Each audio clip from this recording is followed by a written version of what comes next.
เป่งเชียงใหม่ก็เป็นบรรยากาศเมื่อคืนที่ผ่านมายี่เป่งเชียงใหม่น้อมสำนึกในพระมหากรุณาธิคุณประจำปี 2559 แม้ปีนี้จะอยู่ในช่วงของการแสดงความอาลัยต่อการสวรรคตของพระบาทสมเด็จพระปรมินทรมหาภูมิพลอดุลยเดชแต่ก็ยังคงมีนักท่องเที่ยวทั้งคนไทยและชาวต่างชาติเดินทางมาท่องเที่ยวกันอย่างคึกคักปีนี้งานประเพณียี่เป่งเชียงใหม่จะไม่มีสีสันตระการตาเหมือนปีที่ผ่านมาเนื่องจากอยู่ในช่วงแสดงความอาลัยแด่พระบาทสมเด็จพระปรมินทรมหาภูมิพลอดุลยเดชแต่นักท่องเที่ยวส่วนใหญ่ทั้งชาวไทยและต่างประเทศจากทั่วสารทิศก็ยังคงให้ความสนใจมาท่องเที่ยวแล้วก็ร่วมงานประเพณียี่เป่งกันอย่างคึกคักบรรยากาศที่บริเวณลานอนุสาวรีย์สามกษัตริย์อำเภอเมืองเชียงใหม่จังหวัดเชียงใหม่ยังคงมีนักท่องเที่ยวเข้าร่วมกิจกรรมตามผางประทีปส่องฟ้ารักษาเมืองการจุดผางประทีปถวายเป็นพุทธบูชาและก็ชมโคมไฟประดับเมืองกันอย่างหนาตาที่บริเวณริมแม่น้ำปิงจุดหน้าเทศบาลนครเชียงใหม่กำหนดให้ประชาชนและนักท่องเที่ยวสามารถลอยกระทงได้มีนักท่องเที่ยวทั้งคนไทยและชาวต่างชาติร่วมลอยกระทงเมื่อคืนที่ผ่านมากันอย่างคึกคักกระทงส่วนใหญ่ที่นำมาจากการทำวัสดุธรรมชาติและกระทงขนมปังรวมถึงบริเวณลำน้ำปิงหน้าสำนักงานเทศบาลนครเชียงใหม่ช่วงเมื่อคืนที่ผ่านมา14 พฤศจิกายนนั้นก็มีการปล่อยกระทงสายสืบสารล้านนาสร้างความประทับใจให้กับนักท่องเที่ยวเป็นจำนวนมากสำหรับวันนี้15 พฤศจิกายนจะเป็นวันสุดท้ายของการจัดงานประเพณีเดือนยี่เป่งเชียงใหม่น้อมสำนึกในพระมหากรุณาธิคุณประกวดขบวนกระทงใหญ่นับว่าเป็นไฮไลท์ของงานค่ำคืนนี้เย็นนี้คืนนี้นะครับปีนี้ก็ถือว่ามีผู้ส่งกระทงเข้าร่วมในขบวนแห่19 ขบวนนะครับก็เป็นส่วนที่ผู้สื่อข่าว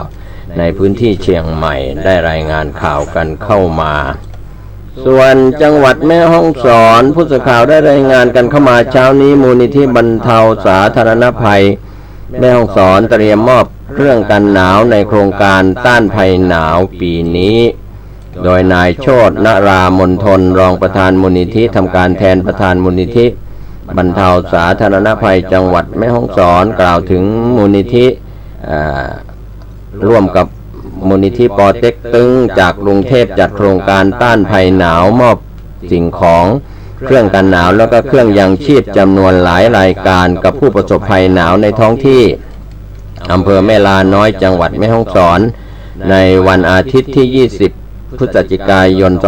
2559 โดยจุดแรกของการมอบสิ่งของเวลา 10:30 นาทีก็จะมอบเครื่องกันหนาวและเครื่องยังชีพที่สนามกีฬาหมู่บ้านแม่โถกลางตำบลแม่โถอำเภอแม่ลาน้อย500 ชุด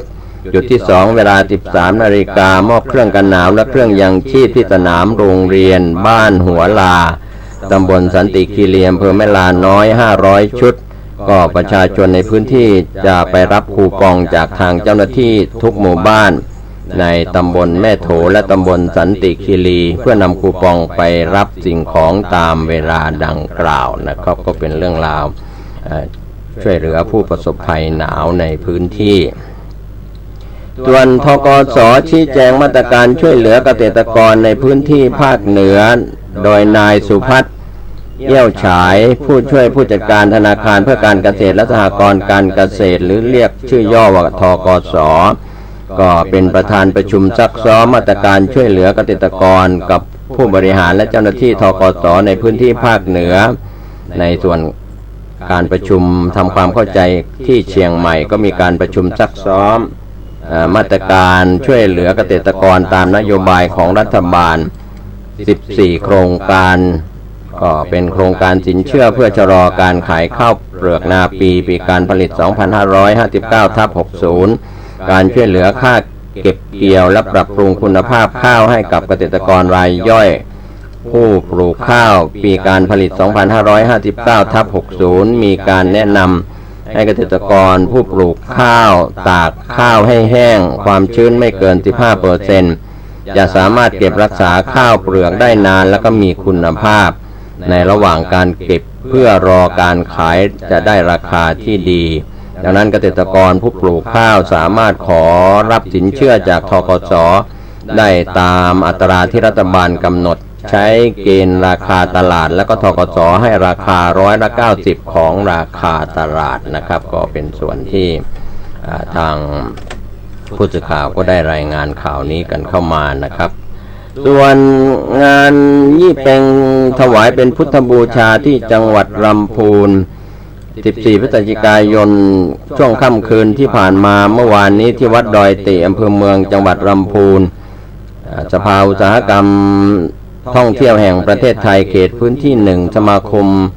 ท่องเที่ยวจังหวัดลำพูนสมาคมสตรีนักธุรกิจและวิชาชีพแห่งประเทศไทยลำพูน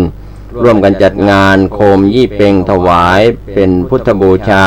เพื่อหารายได้ช่วยเหลือเด็กนักเรียนยากจนและก็วัดโดยมีนายวิรชัยผู้เพียงใจผู้ว่าราชการจังหวัดลำพูนพร้อมด้วยนางพรทิพย์ผู้เพียงใจนายกเหล่ากาชาดจังหวัดลำพูนหัวหน้าส่วนราชการประชาชนชาวจังหวัดลำพูนและนักท่องเที่ยวกว่า500คนร่วมกันปล่อยโคมณลานครูบาศรีวิชัยวัดดอยติอำเภอเมืองจังหวัดลำพูนก็เป็นการรักษาประเพณีเดือนยี่เป็งของชาวล้านนาหรือว่าชาวเหนือเรานะครับก็เป็นส่วนที่ทางผู้สื่อข่าวได้รายงานข่าวกันจากจังหวัดลำพูนเข้ามาส่วนคณะกรรมการร่างรัฐธรรมนูญจัดเวทีรับฟังความคิดเห็นต่อร่างกฎหมายรัฐธรรมนูญที่จังหวัดเชียงรายวันนี้ที่เชียงรายนายบุญส่งเตชะมณีสถิตผู้ว่าราชการจังหวัดเชียงรายเปิดการสัมมนาฟังความคิดเห็นต่อร่างกฎหมายประกอบรัฐธรรมนูญ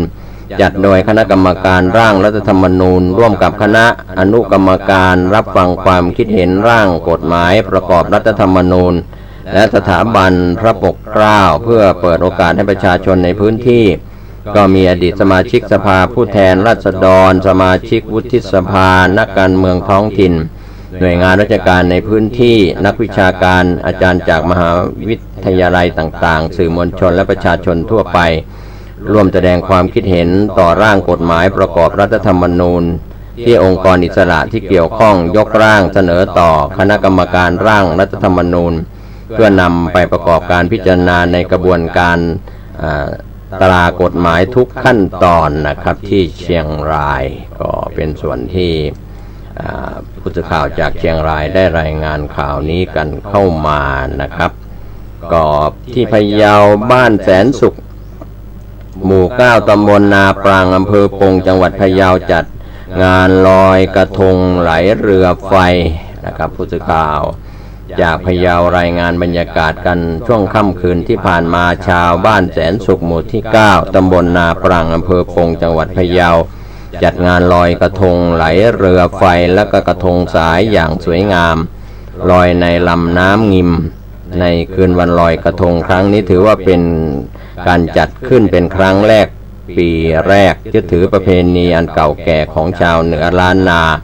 ถวายเป็นพุทธบูชานะครับในส่วนของพระแม่คงคาถวายเป็นพระราชกุศลแด่พระบาทสมเด็จพระปรมินทรมหาภูมิพลอดุลยเดชชาวบ้านแสนสุขยังได้จัดทำโคมจำนวน100 ดวง100 โคม100 ดวงใจน้อมถวายพ่อหลวงรัชกาลที่9ประดับตามถนนในหมู่บ้านอย่างสวยงามถวายเป็นพระราชกุศลแด่พระบาทสมเด็จพระปรมินทรมหาภูมิพลอดุลยเดชเพื่อแสดงความจงรักภักดีและน้อมรำลึกในพระมหากรุณาธิคุณนะครับก็เป็นส่วนที่ผู้สื่อข่าวจากพะเยาได้รายงานบรรยากาศช่วงค่ำคืนที่ผ่านมาเมื่อคืนนี้ส่วนจังหวัดน่านจัดงานลอยกระทงแบบเรียบง่ายไร้เสียงประทัดพร้อมจุดเทียนรูปตัวเลข9ภายในหัวใจขนาดใหญ่แสดงความอาลัยน้อมรำลึกในพระมหากรุณาธิคุณต่อพระบาทสมเด็จพระปรมินทรมหาภูมิพลอดุลยเดชค่ำคืนเมื่อคืนที่ผ่านมา14 พฤศจิกายนเป็นวันลอยกระทงประชาชนชาวน่านและก็นักท่องเที่ยวก็ได้พาลูกหลานครอบครัวสวมใส่เสื้อผ้าสีไว้ทุกข์แสดงความอาลัยแด่พระบาทสมเด็จพระปรมินทรมหาภูมิพลอดุลยเดช โดยกระทงที่นำไปลอยส่วนใหญ่จะเป็นกระทงที่ย่อยสลายได้ง่ายทำจากขนมปังกล้วยไอศครีมใบตองดอกไม้สดเทียนหอมกระดาษโดยไม่ต้องเป็นพิษต่อแม่น้ำลำธารและสิ่งแวดล้อมนำมาลอยที่บริเวณริมน้ำน่านเชิงสะพานพัฒนาภาคเหนือตามประเพณีที่เคยกระทำมาก็ในค่ำคืนที่ผ่านมานั้นก็เป็นไปแบบเรียบง่ายปราศจากเสียงอึกทึกคึกโครมของประทัดและก็เสียงดนตรีเนื่องจากอยู่ในช่วงแสดงความอาลัยแด่พระบาทสมเด็จพระปรมินทรมหาภูมิพลอดุลยเดชก็ส่วนก็ยังจัดงานลอยกระทงประเพณีลอยกระทงกันตามประเพณีของชาวจังหวัดน่านครับก็เป็นเรื่องราวที่ผู้สื่อข่าวได้รายงานข่าวกันจากน่านเข้ามาเป็นบรรยากาศเมื่อคืนนี้ส่วนจังหวัดลำปางเชิญร่วมพิธีบำเพ็ญกุศลปัญญาสมวาระ50 วันถวายเป็นพระราชกุศลแด่พระบาทสมเด็จพระปรมินทรมหาภูมิพลอดุลยเดชนายสุวัฒน์พรหมสุวรรณผู้ว่าราชการจังหวัดลำปางก็จะได้จัดพิธีบำเพ็ญกุศลปัญญารสวาระ15 วันไปแล้วถวายเป็นพระราชกุศลก็จะเป็นการบำเพ็ญกุศลปัญญาสมวาระ50 วันแด่พระบาทสมเด็จพระปรมินทรมหาภูมิพลอดุลยเดชนะครับก็ทำ2 ครั้งครั้งที่15 วันก็เมื่อวันพฤหัสบดีที่27 ตุลาคมไปแล้วแล้วก็จะมีการบำเพ็ญกุศลปัญญาสมวาระ50 วันในวันพฤหัสบดีที่1 ธันวาคมที่จะถึงนี้พิธีทำบุญตักบาตร 7 นาฬิกาเป็นต้นไปที่ถนนสายวัฒนธรรมการแต่งกายชุดสุภาพไว้ทุกข์และมีบำเพ็ญกุศลปัญญาสมวาระในช่วงเวลา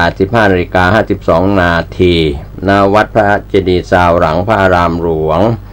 การแต่งกายข้าราชการเครื่องแบบปกติขาวไว้ทุกข์ประชาชนทั่วไปชุดสุภาพสากลไว้ทุกข์ก็ขอเชิญชวนพี่น้องประชาชนชาวจังหวัดลำปางเข้าร่วมพิธีบำเพ็ญกุศลตามวันเวลาดังกล่าวโดยพร้อมเพรียงกันนะครับก็เป็นส่วนที่ทางจังหวัดลำปางผู้สื่อข่าวก็ได้รายงานข่าวกันเข้ามาในส่วนข่าวในพื้นที่ช่วงนี้ในส่วนของจังหวัดแพร่ตำรวจภูธรจังหวัดแพร่จัดโครงการตำรวจภูธรจังหวัดแพร่ช่วยชาวนาไทยในช่วงเช้าเมื่อวานนี้14 พฤศจิกายนนายวัฒนาพุทธิชาติผู้ว่าราชการจังหวัดแพร่เปิดโครงการตำรวจภูธรจังหวัดแพร่ช่วยชาวนาไทยที่บริเวณด้านหน้าที่ทำการตำรวจภูธรจังหวัดแพร่อำเภอเมืองแพร่จังหวัดแพร่นะครับก็มีหัวหน้าส่วนราชการข้าราชการตำรวจในสังกัดเข้าร่วมจำนวนมากโดยมีพลตำรวจตรียุทธชัยพัวประเสริฐรักษาราชการแทนผู้บังคับการตำรวจภูธรจังหวัดแพร่จัดโครงการดังกล่าวขึ้นเพื่อบรรเทาความเดือดร้อนของชาวนาจังหวัดแพร่จากปัญหาราคาข้าวตกต่ำเบื้องต้นก็รับซื้อข้าวจากชาวนาแล้ว2 ตันเปิดพื้นที่บริเวณด้านหน้าที่ทำการตำรวจภูธรจังหวัดแพร่ให้ชาวนานำข้าวสารมาจำหน่ายได้โดยตรงขยายผลไปยังสถานีตำรวจในสังกัดอีก18 แห่งทั่วจังหวัดแพร่เปิดเป็นจุดจำหน่ายข้าวสารตลอดจนเชิญชวนข้าราชการตำรวจช่วยกันอุดหนุนข้าวของชาวนาไว้บริโภคในครัวเรือนสำหรับชาวนาที่เข้าโครงการตำรวจภูธรจังหวัดแพร่ช่วยชาวนาไทยครั้งนี้เป็นกลุ่มแปลงใหญ่ล่องกาดอำเภอสูงเม่นสหกรณ์การเกษตรวังชิ้นจำกัดสหกรณ์ตลาดการเกษตรกำนันผู้ใหญ่บ้านอำเภอหนองม่วงไข่จำกัดและวิสาหกิจชุมชนทุ่งล้อมไร่เบอร์รี่อำเภอเมืองแพร่จังหวัดแพร่นำข้าวสารคุณภาพดีราคาย่อมเยามาจำหน่ายเช่นข้าวหอมมะลิ105 กิโลกรัมละ32 บาท3 กิโลกรัม100 บาท5 กิโลกรัม160 ถึง 175 บาทข้าวไร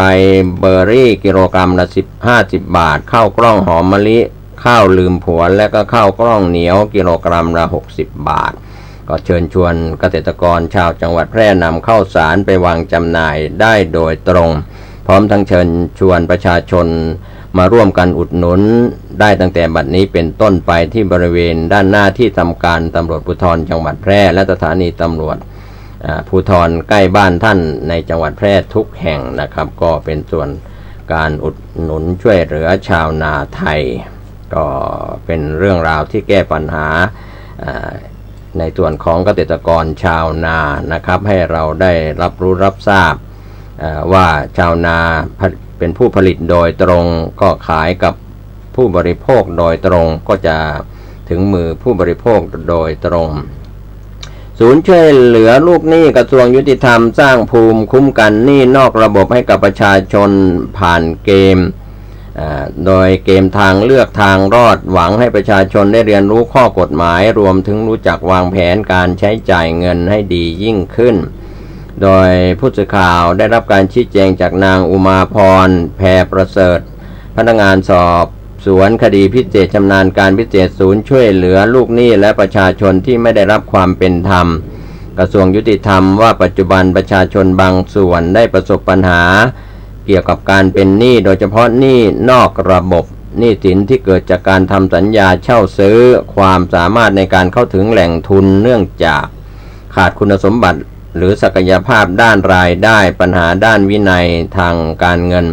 การไม่รับรู้ถึงบริการของภาครัฐให้ความช่วยเหลือทางด้านกฎหมายและสาเหตุสำคัญก็คือความไม่รู้กฎหมายและก็ไม่เข้าใจกระบวนการยุติธรรมเมื่อเกิดปัญหาจึงไม่รู้ว่าจะไปขอความช่วยเหลือจากหน่วยงานใดดังนั้นศูนย์ช่วยเหลือลูกหนี้และประชาชนที่ไม่ได้รับความเป็นธรรมกระทรวงยุติธรรมจึงตระหนักถึงการสร้างการรับรู้ให้กับคนในสังคมได้ช่วยป้องกันและก็แก้ไขปัญหาหนี้นอกระบบเห็นว่าควรจะมีเครื่องมือสามารถสื่อสารเข้าใจง่ายนะครับท่านผู้ฟังสร้างการรับรู้สร้างจิตสำนึกสามารถใช้สื่อสารเรียนรู้ได้กับทุกกลุ่มเป้าหมายผลิตสื่อประชาสัมพันธ์เสริมสร้างการเรียนรู้และการเข้าถึงความเป็นธรรมก็เป็นการแก้ไขปัญหาหนี้นอกระบบอย่างยั่งยืนในรูปแบบของเกมกระดานเกมทางเลือกทางรอดนะครับเพื่อเผยแพร่ประชาสัมพันธ์ให้ความรู้การออกแบบมาเพื่อเน้นพัฒนาคุณภาพชีวิตและสังคมโดยคาดว่าสื่อดังกล่าวจะเป็นนวัตกรรมหนึ่งของการเรียนรู้ที่สามารถเข้าถึงประชาชนได้อย่างทุกกลุ่มนะครับก็เป็นส่วนที่การเผยแพร่ก็จะเผยแพร่เป็นครั้งแรกเมื่อ19สิงหาคม2558ที่จังหวัดขอนแก่นกับเกมทางเลือกทางรอดที่ผ่านมาก็คงจะเข้าถึงกลุ่มนะครับผู้บริโภคในเรื่องของการระมัดระวังปัญหาต่างๆที่อาจจะเกิดขึ้นได้นะครับก็เป็นส่วนหนึ่งนะครับในช่องทางต่างๆที่เราจะแก้ไขปัญหาทั้งหนี้ในระบบที่ผ่านธนาคารพาณิชย์หรือหนี้นอกระบบที่ผ่านอาจจะมีดอกเบี้ยแพงต่างๆที่ไม่เป็นธรรมต่างๆก็ติดต่อผู้เกี่ยวข้องในพื้นที่ได้ในเกมออนไลน์ดังกล่าวหรือจะต้องระมัดระวังเรื่องของการใช้จ่ายนะครับปัญหาต่างๆเป็นผลพวงดินพอกหางหมูตามมานะครับก็เป็นส่วนที่ทางผู้สื่อข่าวเราก็ได้รับรายงานข่าวสารต่างๆในเรื่องของเหตุการณ์ต่างๆที่เกิดขึ้นจากปัญหานอกระบบนะครับนี่นอกระบบกันให้รู้และทราบกันอยู่เสมอช่วงนี้ข่าวสารเพื่อการประชาสัมพันธ์ช่วงท้ายรายการวันนี้ก็บอกกล่าวถึงท่านผู้ฟังและก็พี่น้องสื่อมวลชนเชิญร่วมพิธีเปิดงานมหกรรมการเงินเชียงใหม่ครั้งที่11จังหวัดเชียงใหม่โดยจะมีพิธีเปิดงานมหกรรมการเงินเชียงใหม่ครั้งที่11มันนี่เอ็กโปเชียงใหม่2016ก็ระหว่างในวันที่18พฤศจิกายนนี้ระหว่างเวลา 10 นาฬิกาณเวทีพิธีเปิดชั้น2นะครับท่านผู้ฟังเชียงใหม่ฮอลล์ศูนย์การค้าเซ็นทรัลพลาซ่าเชียงใหม่แอร์พอร์ตนะครับก็มีคุณวิสิทธิ์ศรีสุพรรณรัฐมนตรีช่วยว่าการกระทรวงการคลังเป็นประธานในพิธีเปิดนะครับงานมหกรรมการเงินเชียงใหม่ครั้งที่11ครั้งนี้จัดขึ้นระหว่างวันที่18ถึง20พฤศจิกายน2559 ประชาชนจะได้เข้าชมงานและก็จะได้พบกับธนาคารและสถาบันการเงินชั้นนำกว่า 35 แห่งก็บริการสินเชื่อและลงทุนทุกรูปแบบทั้งสินเชื่อบ้านสินเชื่อบุคคลบัตรเครดิตสินเชื่อรถสินเชื่อ SME ประกันชีวิตประกันภัยการลงทุนในตลาดหุ้น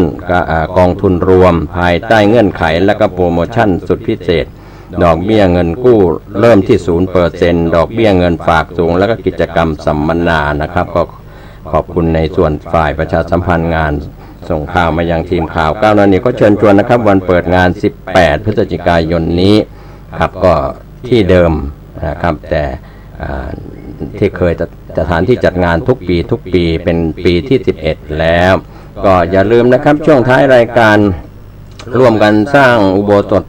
พุทธคยาจำลองของวัดหนองก่ายตำบลสันปะยางอำเภอแม่แตงจังหวัดเชียงใหม่ปัจจุบันก็มีพระประหลัดประเสริฐโชติธรรมโมเป็นเจ้าอาวาสวัดหนองก่ายพร้อมศรัทธาของวัดหนองก่ายทุกหลังคาเรือนญาติธรรมทางใกล้ทางไกลร่วมกันสร้างอุโบสถพุทธคยาจำลองอย่างไม่แล้วเสร็จนะครับช่วยกันสร้างเป็นสหปุญญาการีติดต่อสอบถามได้ที่สำนักงานเลขานุการของวัดหนองก่ายตำบลสันปะยางอำเภอแม่แตงเชียงใหม่0533743111ได้ทุกวันหรือเข้าไปที่เว็บไซต์ www.wadnongkai.com แล้วก็ในส่วนงานบุญงานกุศลต่างๆช่วงนี้งานกฐินก็ผ่านพ้นไปครับก็ถือว่าเราได้ร่วมสร้างบุญการละทานกันในรอบ30วันจากวันออกพรรษาจนถึงวันยี่เป่งลอยกระทงได้บุญได้กุศลสุขกายสุขใจโดยทั่วหน้ากันสวัสดีครับให้คำนี้ควรฟังไว้เถิดหากสัก